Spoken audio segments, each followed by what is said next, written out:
Soaring prices, mass shortages. What's next? Hi, I'm Chris Hurt here, and if you're like most people, you may have noticed some strange things popping up in the news lately, because once again the word crisis is being thrown around, and yet this is unlike anything we have seen before. Major automakers from GM to Toyota are shutting down their factories. Analysts are warning that Christmas, as we know it, may not happen this year. And massive food distributor Sysco says it's going to have trouble stocking grocery store shelves. And this is not because of a recession, it's not because of a virus, not because of a new lockdown or war, but in fact the very opposite. A new threat which could soon cause empty shelves as far as the eye can see. What exactly is going on? If you're an investor, if you own a home or a business, if you're retired or you plan to retire anytime soon, it's important that you pay close attention, because according to our guest today, the choices that you make with your money right now will decide which side of this story you end up on. And as you'll see, the last time this happened, investors lost as much as 90% of their money, while the few who knew what was happening and what to do, they had the chance to make 30 times their money in a single year. What exactly is going on, and how can you protect yourself and profit? Well, fortunately, we have just the man to help us figure it all out. Jeff Brown, thank you so much for being with us here today. Chris, thanks so much. It is great to be here. I'm very excited. Yeah, we're glad to be with you as well. Folks, if you haven't met Jeff before, he is one of the most trusted tech minds in America. I've met dozens of distinguished guests throughout my television career, and I can say unequivocally that Jeff has made more big calls in the tech market than probably anyone. I hope you don't mind can I take a moment to share a bit of your story here? Okay, that's fine. All right, this is good stuff. Jeff Brown, first of all, is an angel investor, which means he backs early stage tech startups. And he's done over 230 deals in the world of private technology. He was an early investor in America's largest cryptocurrency exchange, for example, Coinbase, years before it went public. For decades, he also worked as a senior executive at 2 of the top tech companies in the world. And since 2015, he's been sharing insights with a network of nearly 1.5 million readers. He covered Tesla in 2018 when its stock was still trading at a split-adjusted $59. That's before it soared over 1,400%. Jeff told anyone who would listen to buy Bitcoin when it was just $240. And the folks who did, they had a chance to make 270 times their money. Think about that. Jeff was writing about 5G long before 5G phones even existed. His firm predicted the dot-com crash in 2000, the housing bubble in 2008. And he has also served in our nation's capital as a member of the Chamber of Digital Commerce in Washington, D.C. Today, he is the founder and editor of one of the most widely read financial research firms in the world. That is Brownstone Research. And we really could not have had him with us at a better time than right now, because our world is getting crazy. Jeff, is that fair to say? Crazy is one word for it, yes, and that's definitely putting it lightly. And for many people, life is going to get much more strange in the weeks ahead. For investors, as you said, it could be very good if you know what's happening and prepare, or very bad if you ignore it. Right. Well, given your track record, Jeff, I would encourage viewers to pay close attention, because chances are listening to you mean it's going to work out very good for them. Well, I am certainly proud of our work, but I'd like to make something very clear. The story I'd like to share with you today, Chris, it's actually not a prediction. This is happening as we speak. The shortages we're seeing today, the soaring prices, the sold out signs, to most people it makes no sense at all. But as a former executive at companies like Qualcomm and NXP Semiconductors, I have seen it happen several times before, each with the same predictable result. So I can tell you with 100% certainty what is happening and what's likely to happen next. Right. Now, to be fair, this is not just you saying this. I mean, even President Biden seems concerned about it, right? Well, sure. The president, heads of state of many other countries, 2 executives, researchers, news outlets, everyone seems to agree. Right. The top tech firms in America all say this is crucial to the technologies of today and tomorrow. Those are their exact words, which is why they just signed an urgent letter to Congress practically begging them to do something fast. Wait a minute, I want to make sure I heard you right. Every major tech company, all on the same page? That's right. Every company that matters is on this list. So yeah, Amazon, Apple, General Electric, Google. Wow, I see what you're saying here. These are all household names. But now, what are they all so worried about specifically? And secondly, how can our viewers out there at home put themselves on the right side of this crisis?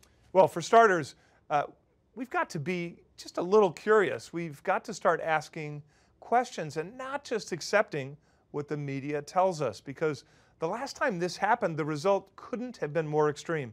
Some investors made 30 times their money while others lost almost everything. Yeah, it seems to me that the stakes are they couldn't be much higher. So where do we begin?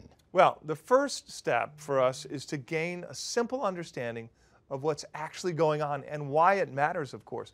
This alone will put us far ahead of the pack. By the time we wrap up today, I promise you'll see the signs around you, so when the rest of the world freaks out, you won't panic. You'll know precisely what's happening and what it means for you. And then, once you get the big picture, I'll share what I think you should do with your money. So what I'd like to do is show a few specific moves your viewers can make today to protect themselves and, of course, to profit. Sounds terrific. Folks, if you're coming in a little bit late, we are talking with Jeff Brown today. This is a man who's served as a senior executive at 2 of the top tech firms in the world, and he's here now to share his next message, which is a new crisis is rippling across the world right now. And history suggests that if you have money in the stock market, it could either bring you incredible wealth if you move today, or in a worst case scenario, it's possible you could lose everything. Now, Jeff, you have a particular name for this event. You're calling it a tech shock. Tech shock. Right?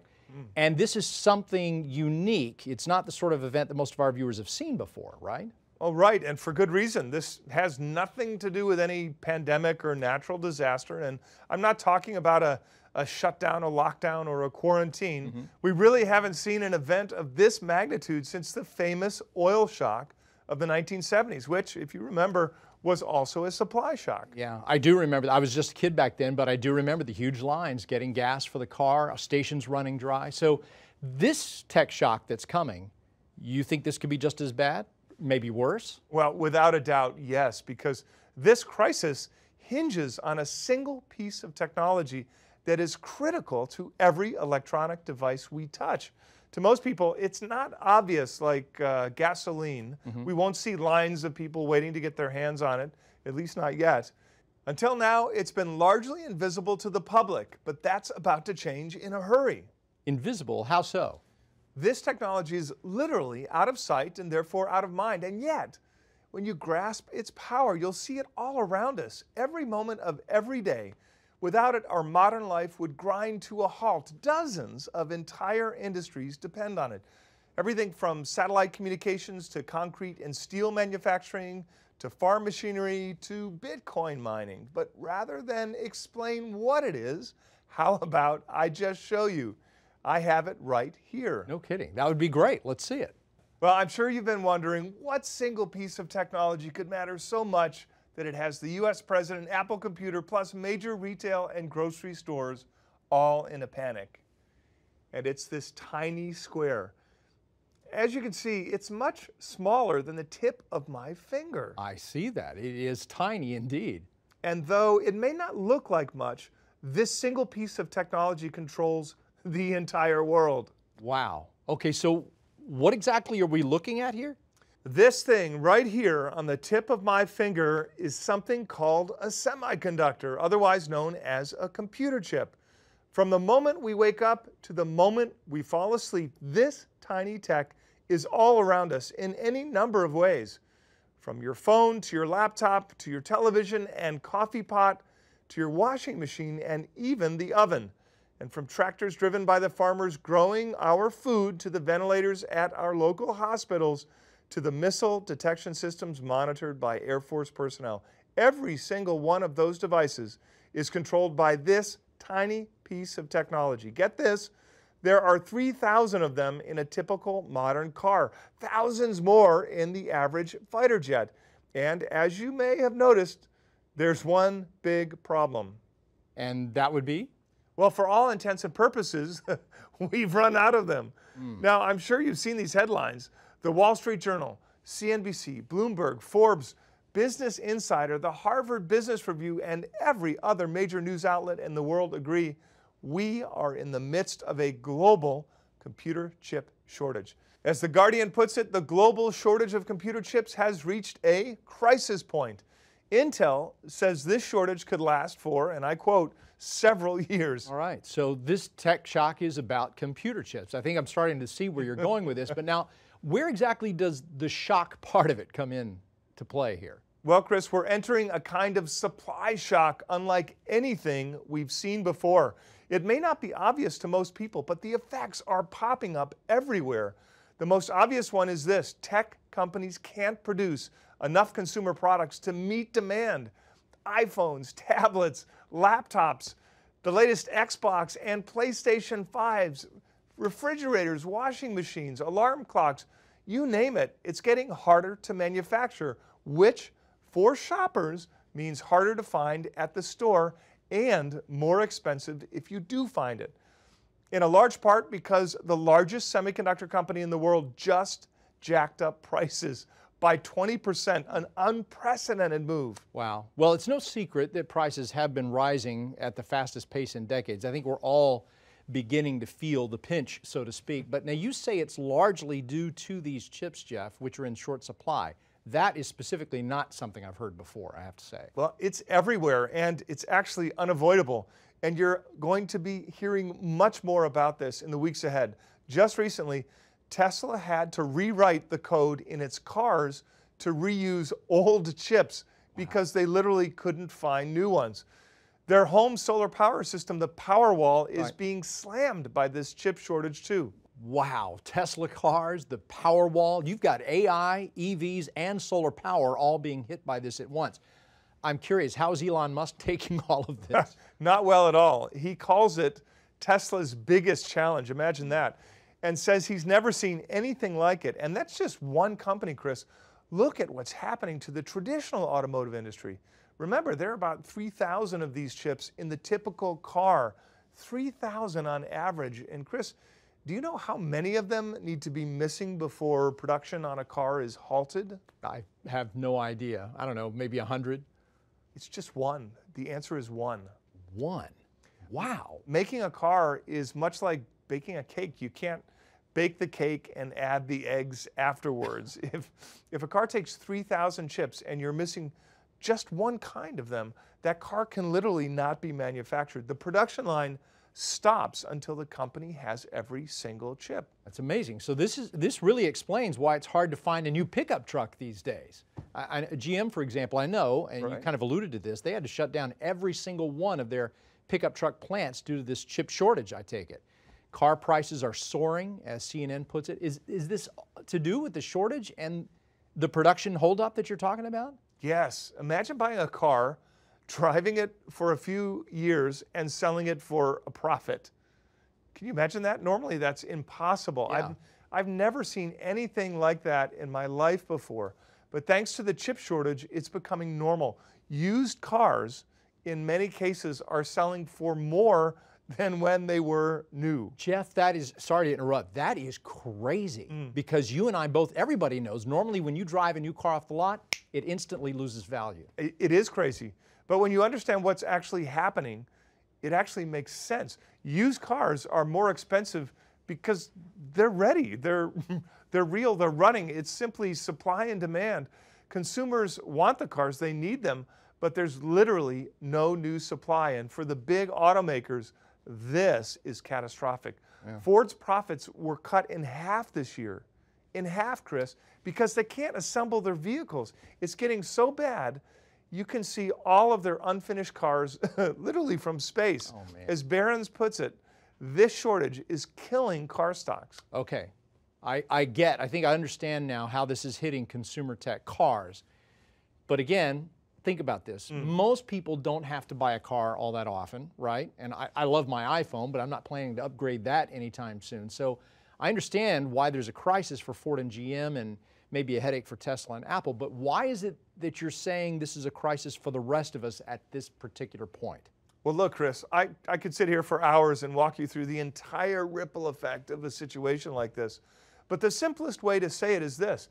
Without a sufficient supply of computer chips, the modern military doesn't even exist. It doesn't even function. Just about everything from the safety of our streets and homes to the items stocked at our local grocery stores to the millions of items filling Amazon's warehouses, it all relies on the semiconductor, on the computer chip. And unfortunately, we gave it all away. What do you mean by gave it away? To whom? Well, to Asia, to places like South Korea and China and Singapore.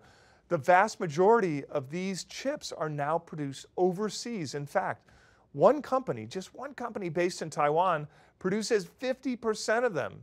So here in the US, we've completely disbanded most of our semiconductor manufacturing production. It's just about gone. China understands this. Their government is pumping billions of dollars into local chip companies to secure the interests of their country, their infrastructure, and of course, their military. The EU, South Korea, they're doing the same thing. And finally, so is the United States. As Vox writes, the White House is racing to expand chip manufacturing. But here's the issue. It's going to take years. You can't just wave a magic wand and produce more of these chips overnight. Right. I need to go back again. I think you mentioned Taiwan. Did you say Taiwan? That's the island that China, as we all know, is threatening to take over at any moment. You're telling us Taiwan produces the majority of new computer chips these days? Yes. Can you imagine how dangerous this could be to our national security and how difficult life would be if they cut us off, so to speak? Imagine not being able to replace your air conditioning in the middle of summer when it's 100 degrees outside. Imagine your stovetop goes out and you have to microwave your food for 6 months. You go to the hospital and they have no cardiac equipment. Chris, this would be a disaster of epic proportions, and not just for the US, but for the entire world. Now, I'm not going to say that this will happen, though it could. But even if nothing goes wrong, this shortage we're seeing today, it's not a temporary inconvenience or some kind of passing trend. It might drag on for years, and it will ripple through our economy in surprising ways, catching most people off guard.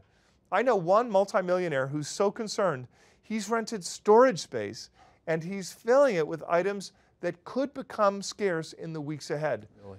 Now, for most people, that's simply not practical, Right. but it's critical that we pay attention. The worst thing that we can do at a time like this is nothing. Get ready for a major tech shock, a deep and unexpected shortage of the modern economy's lifeblood, computer chips.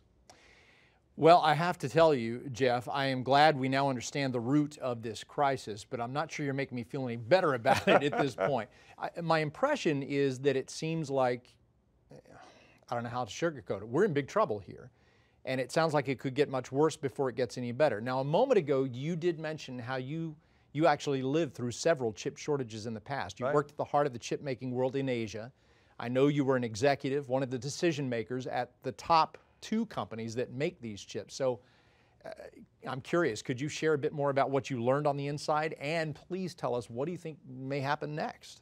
Well, I did. I lived and worked in Asia for more than 2 decades. I've been to Taiwan and Singapore, both more than 100 times, working in the semiconductor industry for companies like Qualcomm and NXP Semiconductors. I also lived in San Diego and worked at the corporate headquarters of Qualcomm as well. Right, and just for reference out there, those are among the largest chip makers in the entire world today, right? Well, speaking of Qualcomm, it was ground zero for the previous tech shock back in 1999.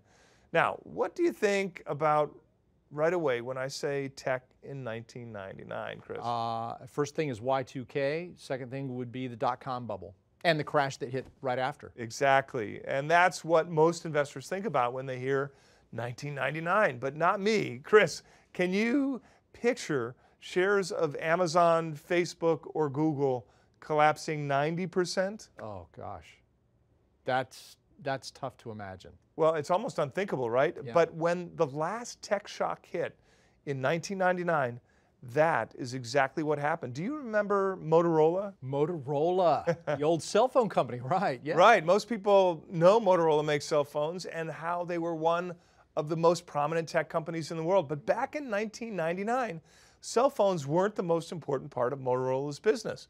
Their bread and butter was actually computer chips, including the G4 chip, which powered Apple's hot new computer. At that time, Motorola was in an enviable position. It was the sole supplier of chips for Apple, but then its deal fell through. It's amazing. We don't talk much about Motorola anymore, do we? Well, today, according to Forbes, Motorola is a shell of its former self. CNN is more blunt, writing, quote, "Motorola is dead." But if that deal with Apple had held, it might be a completely different story. Every iPhone and iPad today could have been powered by Motorola semiconductors. Really? Sounds like somebody made a big mistake there. What happened? Well, back in 1999, a massive chip shortage hit, much like what we're seeing today. And if you paid attention to the headlines, you might have been tricked into believing it was a good thing. Motorola officials said they were thrilled with the overwhelming and positive response. Well, you know, I would agree. That sounds like it'd be good for business if you've got more demand than you can meet, right? Well, it's better than selling nothing, that's for sure. But Steve Jobs and the rest of Apple Computer, they were furious. Jobs went so far as to call Motorola's statement crazy. And who could blame him? Apple received about 150,000 orders for their new G4 Mac, but could not build them without the chips from Motorola. And you can guess what happened next. Well, Apple started shopping around. Precisely. Apple reached out to dozens of other chip suppliers and slammed the door on Motorola and its investors. Oof. Long story short, if you had purchased Motorola stock in 1999 at its peak, before it lost its exclusive deal with Apple, you would have lost nearly every cent over the next few years. All because of a chip shortage. All because of a chip shortage. Yikes. So in other words, $10,000 in Motorola stock, when it appeared to be a can't-miss opportunity, would have been worth only about $700? Yes, like I said, investors lost 90% of their money, which brings us to today. This year, the same story is playing out, only now the problem is much bigger, more widespread, and far more destructive than what happened to Motorola in 1999. And once again, it will surprise millions of investors. And that is why I call this a shock. Well, this doesn't sound good. Well, before you get too worried, keep in mind, Motorola's downfall and the money investors have lost is just one half of the story. The other half is the fortunes that rose from the tech shock. I saw it all happen. Qualcomm not only survived the tech shock of '99, but it thrived. It went on to become a top Apple supplier, and it's still one of the largest chip makers in the world today. Take a look. If you had bought Qualcomm in 1999 instead of Motorola, you could have made 30 times your money. Not in 10 years, not in 5 years, but get this, in one single year. Wow, amazing. So to recap this, one group of investors lost 90% of their money. Another group makes 30 times their money. Big difference. Why such a big difference? Why so huge? I've seen it happen over and over again. The same thing happened again in 1988. The news from March of that year read, shortage of memory chips has industry scrambling. Due to a mass shortage, computer chip prices in America tripled in a matter of months. Assembly lines were slowed, product launches were delayed, consumers suddenly had to pay soaring prices for tech products. So it does sound like it was another tech shock. Yes, similar to what we're facing today. And of course, this was the 1980s when tech wasn't such a big part of the market or our lives. True. But as you can see, the same pattern played out, and the few companies that were ready for this and adapted to it saw tremendous results. And when I say few, I mean it. Only 2 companies in the entire country were still producing the most needed chips by the time this shortage hit. One was Micron Technology. It used to be known by the mainstream press as, and I quote, tiny. That's what the New York Times called it, until its stock went up over 3,700%, thanks in a large part to the 1988 tech shock. The other firm was Texas Instruments, today, which is worth over $170 billion. Its stock is up over 9,000%. Okay, I think I'm starting to see a pattern here. There is a huge upside. Well, I'm not done yet. Let's talk about 1984 and what happened to AMD. Now today, AMD is the world's second largest maker of computer chips, worth over $100 billion. Its biggest rival is Intel, but back in 1984, it was tiny, just 1% of its current size. And then, let me guess, a tech shock rocked the market and changed everything. Right, you're catching on, Chris. In 1984, Intel got, quote, caught off guard by chip demand, and the tech world soon found itself in huge trouble. Production of electronics fell, prices soared. Companies were so desperate to secure a new supply of chips, they actually tried to bribe Intel to increase its production, but Intel was maxed out. They couldn't produce a single chip more. All hope was lost until AMD, this small company most hadn't heard of before, stepped up and did something remarkable. AMD started, get this, filling Intel's orders for them. Can you imagine? Are you kidding me? That'd be like some tiny car maker making Toyotas right now for that giant company. Chris, it was insane, and it was genius because, number one, how could Intel refuse? No. And number two, AMD was so successful at doing this, Chris, the tech shock of 1984 was over as soon as it started. Before winter hit, the world went back to normal. And today, of course, AMD is a 9-figure company. Do you see what I mean? Oh yeah, I'm seeing it. Big picture. This isn't just about some one-off example from 1999. The examples keep going and going. And we don't have time to list all of them, but the big takeaway is this. Every time a tech shock hits, it shakes the foundations of the tech world. It rewrites what we think we know.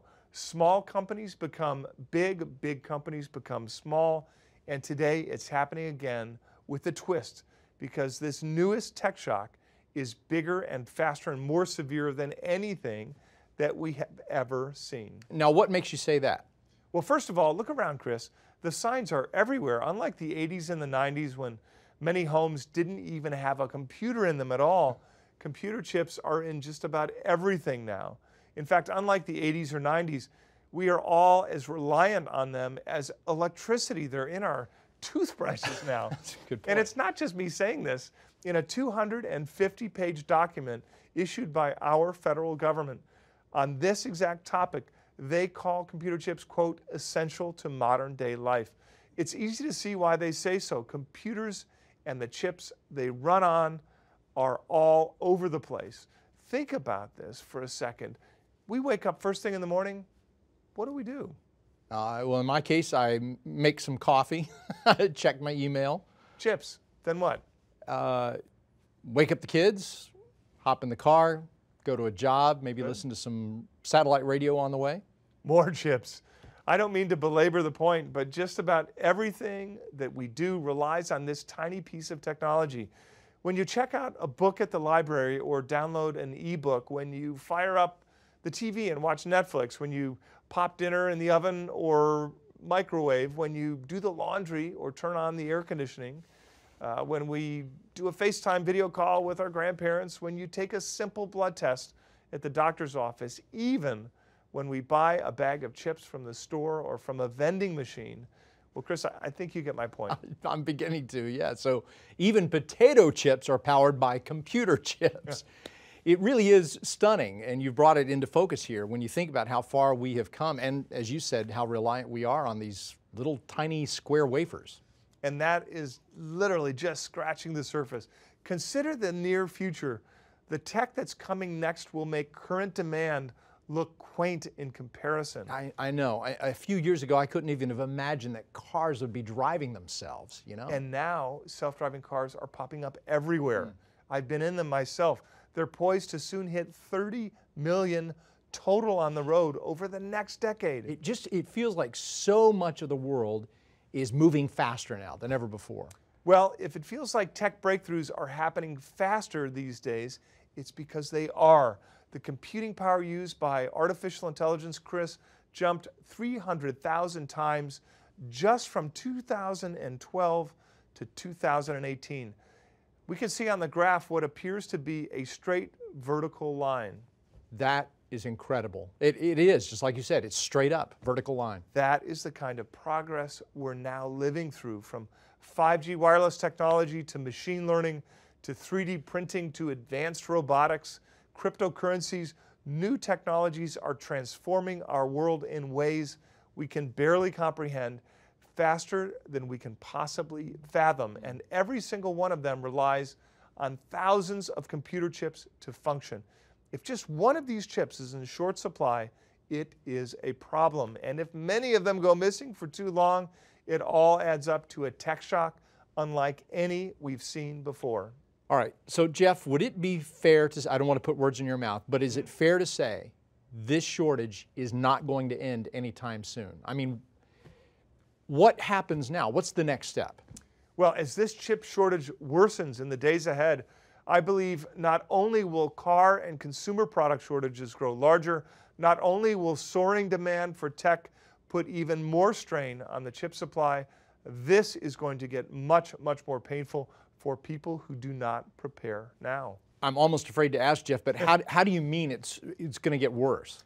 Well, it's bad enough to have a shortage of pickup trucks and car parts.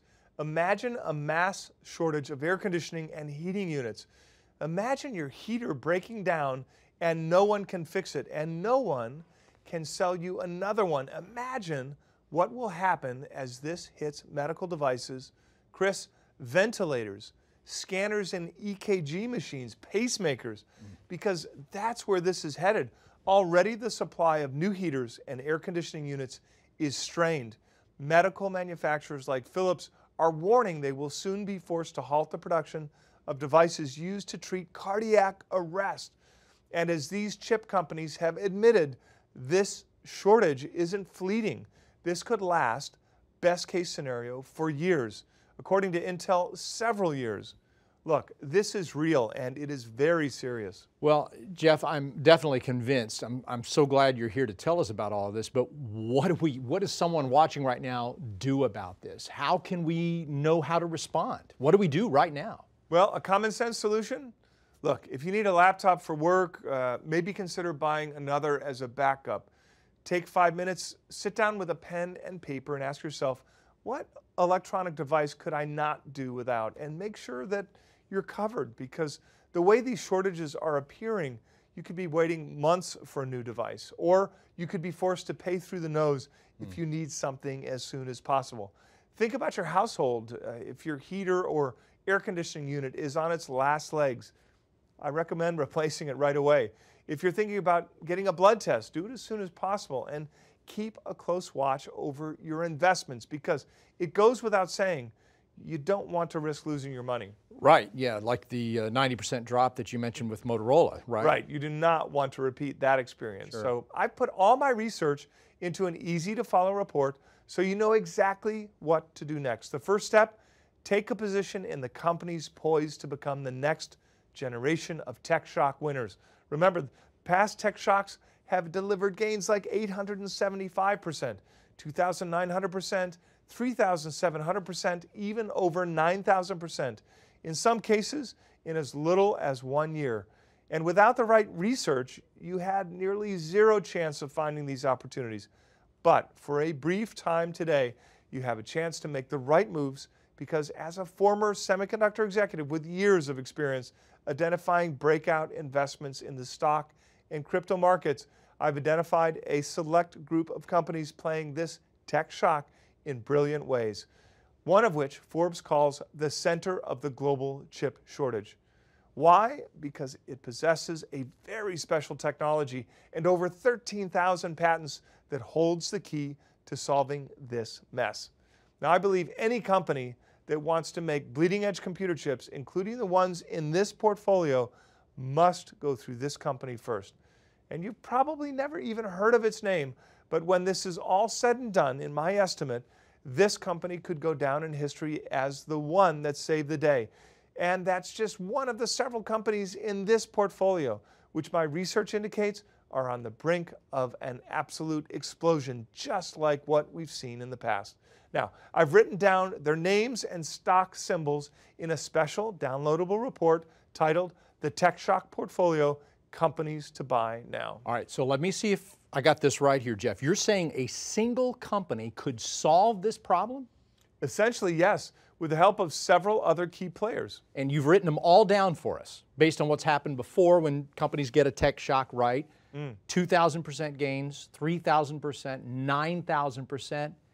We definitely want to know. Where can we find this report? Well, I'm going to show everyone how they can get it in just a moment. But first, let's cover the next 2 steps that you should take. Okay. Step 2, while past shocks created wealth for some, they destroyed it for others and sent the juggernaut, Motorola, for example, plummeting by 90%. Right. Remember, Motorola survived the tech shocks of both 1984 and 1988. That didn't save it. I want you to think what it must have felt like being a Motorola shareholder who bought in 1999, watching your money pile up into a substantial nest egg and then, all of a sudden, evaporate before your eyes, because I believe the same thing will happen again this time with a twist.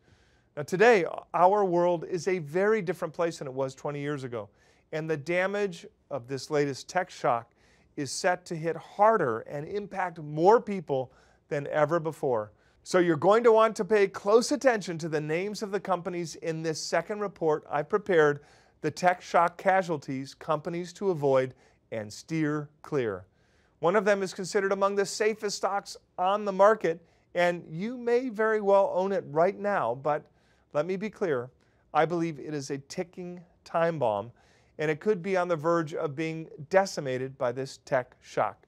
I've written its name and a list of other companies to stay away from in this report. Okay, so we've got the companies to buy, the companies to avoid. What's next? Well, that brings me to the final piece of research I'd like to share with you today.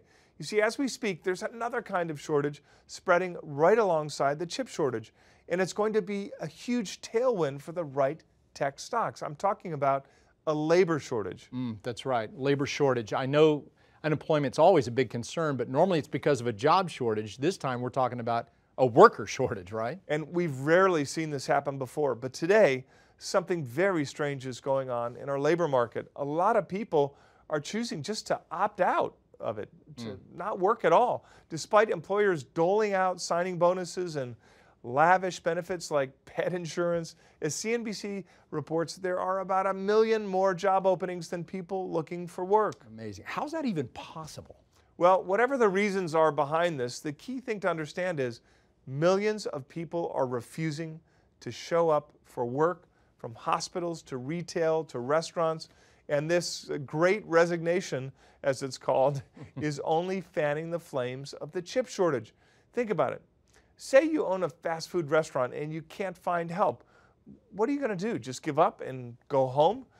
If you want to stay in business, you have one real choice: automation.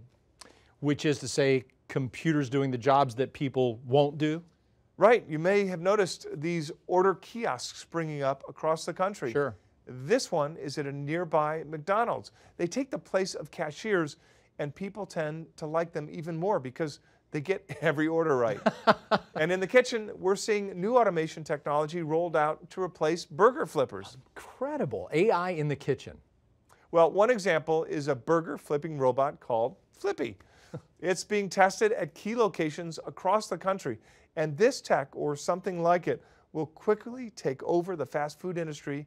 It never calls in sick, it's never late, it never has issues with human resources, and it works around the clock for just $3 an hour.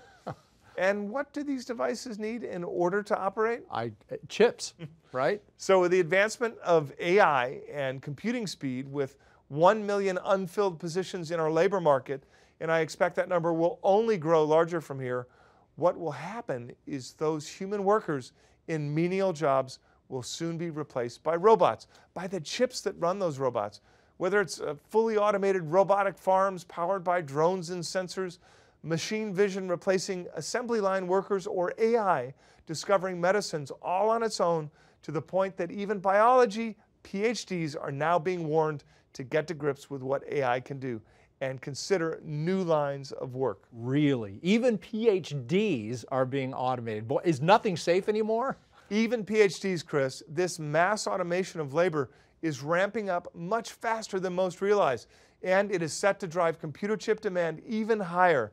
And investors who who position themselves in the right companies today could make a fortune.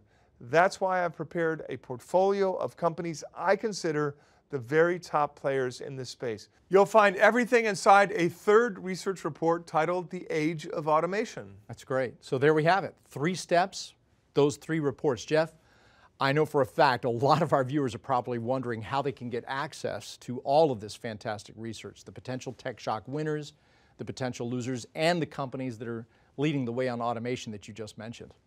Well, the good news is they can get all 3 of these reports right now for free just by trying out my newsletter called The Near Future Report. Right. So for anyone who hasn't heard about this before, can you tell us a bit more about the Near Future Report, what it is and how it works? Of course, Chris. The Near Future Report is my flagship financial research service, and I created it because, as we've discussed here, technology today moves faster than most people can keep up with. Yeah. And if you've ever wondered if the playing field was tilted towards Wall Street, I can tell you 100% those suspicions are correct. The kind of information I have access to is far beyond what the average person sees in the mainstream press. In the past, by the time you'd hear about a major tech trend, it was just too late. The market already shot up. The profits were gone, and only insiders like me had a chance to profit. That is where the Near Future Report comes in. Every month, I publish a new issue, and I explain what's going on at the bleeding edge of the tech world, and then identify one or more companies set to profit from it. So you get a chance to hear about and invest in the biggest tech trends long before the average person hears about them. Yeah, I need to repeat this. I know that you recommended Bitcoin when it was just $240. That was 6 years before Wall Street banks even started buying it. And that gave your readers a chance at 270 times their money. And looking at your record overall, you were one of the first analysts in the world to cover 5G. I know you recommended the #1 returning tech stock of 2016, 2018, 2019, and 2020. You picked another chip company, NVIDIA, in 2016, and it has since exploded as high as, what, 3,558%. That is enough to turn every $10,000 into over $340,000. And this is incredible. Looking at your model portfolio as of late August, I've noticed every single one of your 5G, AI, and cryptocurrency picks is up. 19 positions, and they are all winners. And not small winners. Some are already up as high as 400%, 500%, 600%, even as we speak right here today. Well, thanks, Chris. I'm very proud of the success we've had and continue to have. Yeah, you should be. You know, we actually requested access to your feedback from readers, and I have to say it was very, very impressive. We're going to share some of that. Most of them who took the time to write in are thrilled. Let me read some of this to you. Daniel wrote in to say, I've been a subscriber to the Near Future Report for over 3 years now, and you have changed my life. You are the best mind when it comes to technology investing I have ever seen, and I was blessed to have been given the opportunity to see your expertise. I can tell you truly care about people and want to see us successful. And again, that was from Daniel K. We got one here from Nader, who writes, Jeff, I am truly thankful for all you and your team do for your subscribers. This year has been horrific for many. You and your team have been my silver lining. I pray that more people find the gift of your service. And then we have one from Joel. Joel writes, my dad trades with you too, and we have been constantly singing your praises. We so appreciate your vast experience, your wisdom, and your heart to help the little guy. We're thankful for what this will mean for our family. Thanks so much. And that was from Joel W. Wow. Your reaction? Well, thanks, Chris. I'm proud to say that many of my readers believe so strongly in my research that they've signed up as lifetime members of the Near Future Report. And as lifetime members, they're able to pass their subscription down to their heirs. So I'm not just working for them, but for their families too. Jeff, it just sounds terrific. How much does something like this cost? Well, on Wall Street, this sort of research can cost well into the hundreds of thousands of dollars per year. But I've been fortunate. I've made my money. I don't need or want you to pay me hundreds of thousands of dollars. What I like to do instead is to kind of crowdsource my research. So instead of charging a 5 or 6 figure sum to a handful of major clients, I work with tens of thousands of people, which brings the price down to a much more reasonable level. The typical price for all of my analysis and every recommendation in the near future report is just $199 per year. Which is a lot lower than many expect, including myself. And sometimes when I see a truly transformative opportunity like this, I like to go one better. So today, for folks watching right now, I've worked out a deal with my publisher. And I think I have that deal with me. Let me Okay. just take a look through this real quickly. I'm sorry. You're not kidding. This is beyond generous. All right, folks, I have received confirmation here that when you try Jeff's research today, you won't pay $199 to join or $100, not even $75. Instead, when you order through the special link that you're going to see, I think, beneath this presentation momentarily, you're going to pay just $49 for an entire year of the Near Future Report. Again, that's 12 issues, all of Jeff's monthly analysis, and of course, all 3 of the special reports we talked about too. And I want to point out, Chris, you can try the Near Future Report at my risk, not yours. Your purchase is backed by my 60-day, 100% money-back guarantee. You can check out my research for 60 full days, and if it's not for you, please just call out my Florida-based team, and they'll issue a full refund. Wow, even more great news. So let me take a moment and recap all of this. Folks who respond today are going to be in for a real treat here. Instead of the typical $199 price, they're getting in for just $49. They're going to get all of your research on the tech shock, including the 3 reports you mentioned. That would be the tech shock portfolio, the tech shock casualties, I think is what you called it, right, and the age of automation, plus access to your monthly research letter, the Near Future Report, and you're saying all of this is covered by a 60-day money-back guarantee? That's right. But Chris, you did leave one important thing out. I always do. What was that? The trend I shared with you today, it's just one of several I'm covering in the Near Future Report. So, for folks who sign up today, they're also going to get full access to my complete library of back issues and special reports, including my #1 pure 5G play, how to make a tax-free fortune from cryptocurrencies, and the #1 stock behind quantum computing. These are all yours free as soon as you join the Near Future Report. Along with full access to our model portfolio, my goal is to make it as simple as possible for you to follow along each month, so we put every single buy, sell, and hold recommendation into a portfolio. That's where we track performance and update you when it's time to buy or to take profits. Well, Jeff, this sounds like a remarkable offer to me. How can folks at home join the Near Future Report right now? All you need to do is click the button you see on your screen. That will take you to our sign-up page where you can review everything we've discussed so far and secure your membership. Yeah.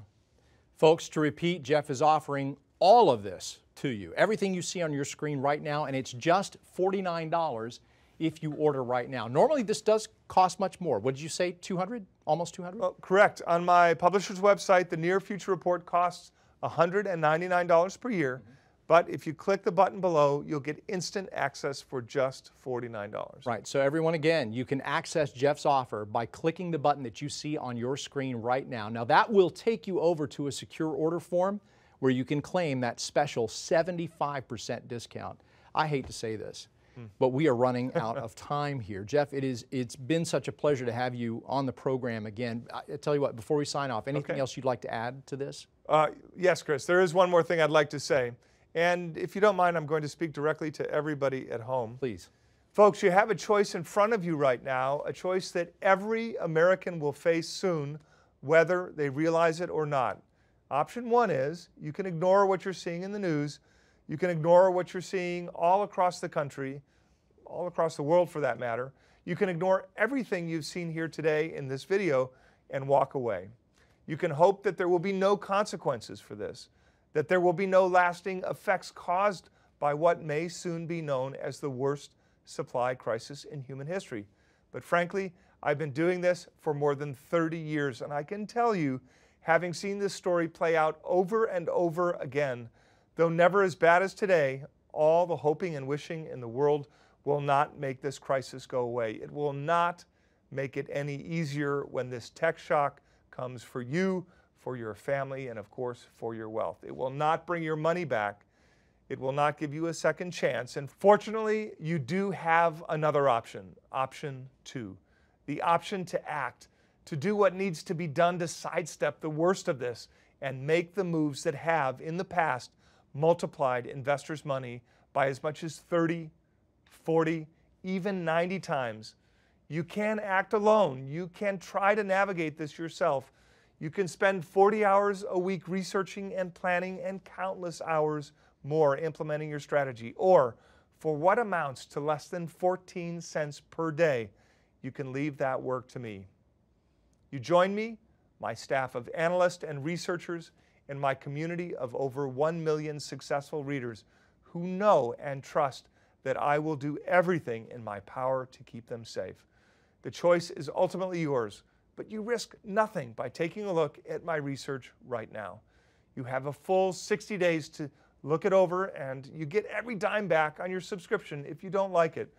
You really have nothing to lose here, and if I'm right, you have everything to gain. I hope I'll see you soon in the Near Future Report. Thank you for listening. Thank you for your time. And Chris, thank you for inviting me here today. Hey, Jeff, it has been an honor having you with us. It always is. I can't thank you enough for bringing this message to our viewers. This is far more serious than I really imagined, and I know that as soon as we're done here, the first thing I'm going to do is page through your research. If you're at home and you want to do the same thing, you can. You can access all of Jeff's research, including the 3 special reports on the tech shock, the tech shock portfolio, the tech shock casualties, and the age of automation. There's much to be excited about here and to leverage for our benefit, plus a full suite of extra bonuses, including Jeff's #1 pure 5G play, how to make a tax-free fortune with cryptocurrencies, and the #1 stock behind quantum computing's rise.